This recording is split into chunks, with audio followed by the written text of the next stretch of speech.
nous nous retrouvons ici devant la maison où, le 12 janvier 1868, est né le général Henri Mordac.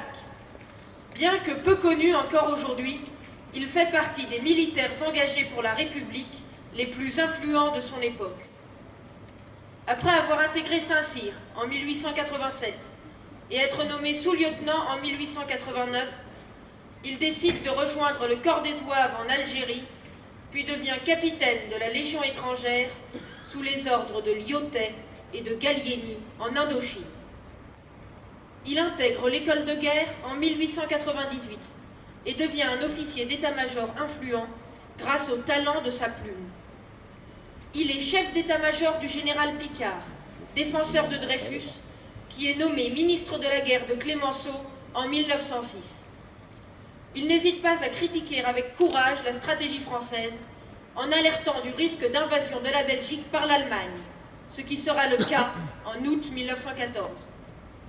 Chef d'état-major au début de la guerre, il demande à exercer un commandement sur le front. C'est ainsi qu'il se retrouve à la tête du 159e régiment d'infanterie alpine.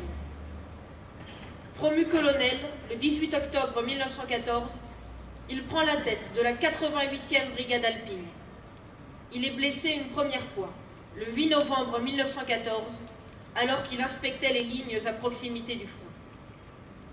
En mars 1915, Mordac prend le commandement de la 90e brigade d'Afrique, qui est victime de la première attaque au gaz de l'histoire, à Ypres, en Belgique. Il est ensuite l'un des plus jeunes généraux à commander une division, la 24e à Verdun, en Champagne, au chemin des Dames, pendant 20 mois. Blessé 4 fois, il est le vainqueur de la bataille des Monts de Champagne et d'Auberive en 1917. Alors que la situation se détériore, Clémenceau l'appelle en novembre 1917 et lui dit « Je suis ministre de la guerre, c'est entendu, mais c'est vous qui vous en occuperez. » Pendant 3 ans, il va organiser la guerre au nom du gouvernement, entre pouvoir public, état-major et alliés. Une fois la guerre terminée, il exerce le commandement du 30e corps d'armée à Wiesbaden, en Allemagne occupée. Il se fait respecter par les Allemands, mais il est souvent en désaccord avec le gouvernement à Paris.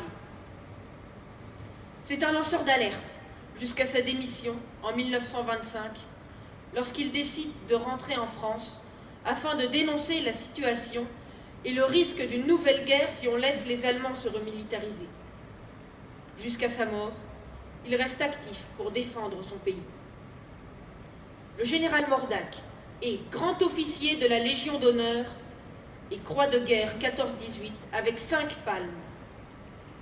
Durant la Seconde Guerre mondiale, il est ostensiblement hostile aux persécutions antisémites et à la chasse aux francs-maçons orchestrée par l'État français.